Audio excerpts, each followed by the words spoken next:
ថ្ងៃទី25ខែឧសភាឆ្នាំ2025ថ្ងៃនេះអនឡាញលើក្នុងផ្សារស្អាតមែនទែនមានចង់អាប់ទៀត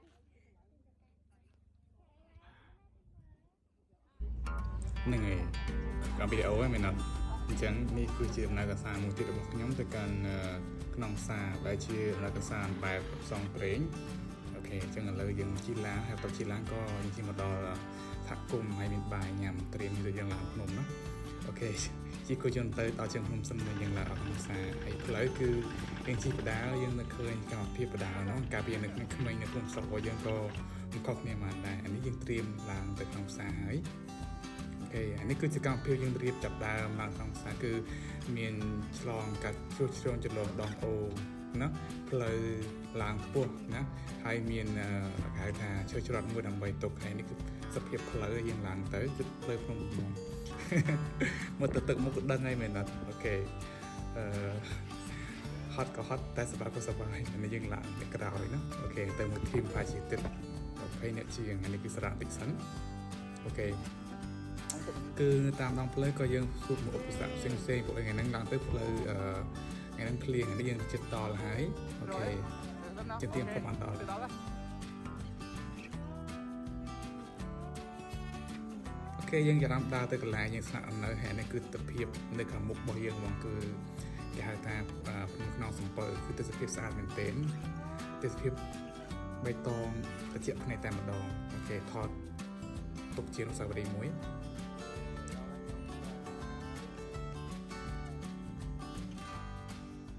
នៅកន្លែងចិត្តកន្លែងស្នាក់នៅក៏មានបងក៏ដូចជាអាជីវករគាត់លក់ដូរเนาะអានេះគឺបរិយាមកកំប៉ុង15,000เนาะអូខេទឹកសកម្ដងអានេះគឺដល់វគ្គញ៉ាំបាយរងជួយញ៉ាំបាយเนาะអូខេបាយមានអីទេយើងញ៉ាំតាមពុកនឹងកំងគេនឹងមកហើយជប់ឡើងក៏មានការដាក់ទុនតិចតួចហើយនេះគឺទស្សនវិជ្ជាជប់ឡើងគឺអាប់ចុះមកត្រជាក់មែនទេណាបាទត្រជាក់នឹងឃើញដូចហ្នឹងគឺចំហាយទឹកเนาะអូខេនោះគឺតង់នឹងគេងប៉ុណ្ណឹងបាទហើយយើងត្រៀមទឹកឡើងទៅសភាពងើបមកគឺថា fresh តែម្ដងបាទ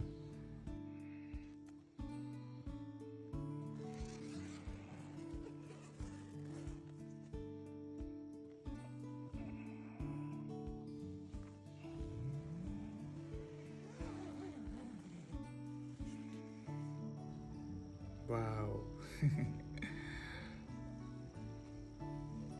យើងឆ្លប់តែងើបមកគេងើបមកគឺអញ្ចឹងងើបមកគឺពីដាណាតែនេះជាងងើបមកជាងពីតងើបមកគឺ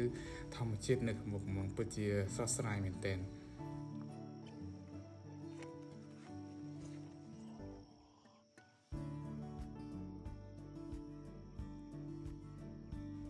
មានអារម្មណ៍ថាដូចថ្ងៃហ្នឹងដូចយើងឡើងមកទីកន្លែងថ្មីមួយនេះណាភពមួយថ្មីមួយទៀតចឹងស្អាតមែនទែនបាទត្រជាក់ស្ងប់ស្ងាត់លំហែអារម្មណ៍មែនទែនបាទហើយក៏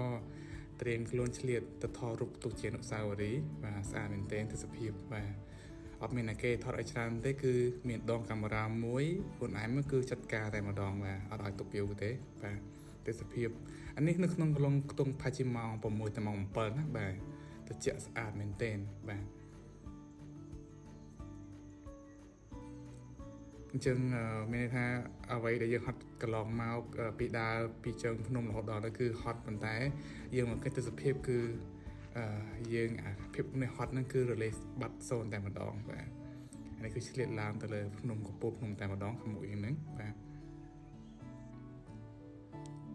គឺមកពីលើមកក៏មិនចាញ់ខាងក្រោមហ្មងតែស្អាតមែនទែនបាទគឺវាខៅវាស្មើគឺខៀវស្រស់តែម្ដងបាទ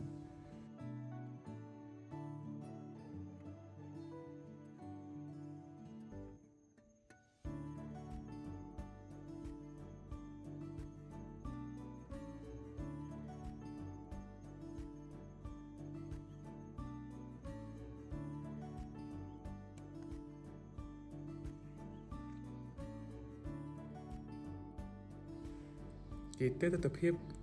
គឺមិនចាញ់ស្រុកគេហ្មងទេបាទបើសិនមានឱកាសយើងទៅឆ្លៀតទៅណាបាទ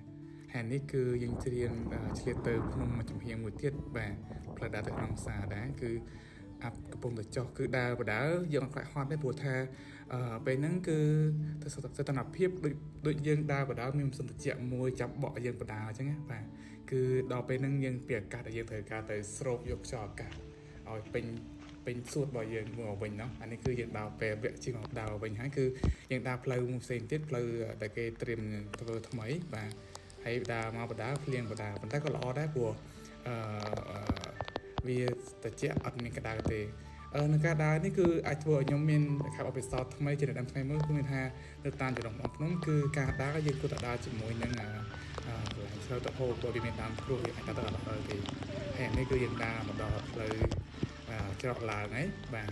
ជិតដល់ផ្ទះយើងហើយបាទអូខេគឺទស្សនវិជ្ជា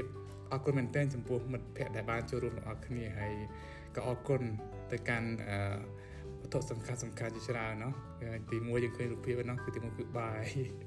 បាទទី2គឺមួកបាទសំខាន់មែនទែនបាទចឹងក្រោយគឺដបងទឹកបាទមួយទៀតគឺទៅជាមួយនឹងស្បែកជើងទឹកផងដែរបាទអរគុណសង្ឃឹមថាអ្នកអាចឃើញហើយក៏មានឱកាសនិយាយទៅទាំងអស់គ្នាណាបាទ see you again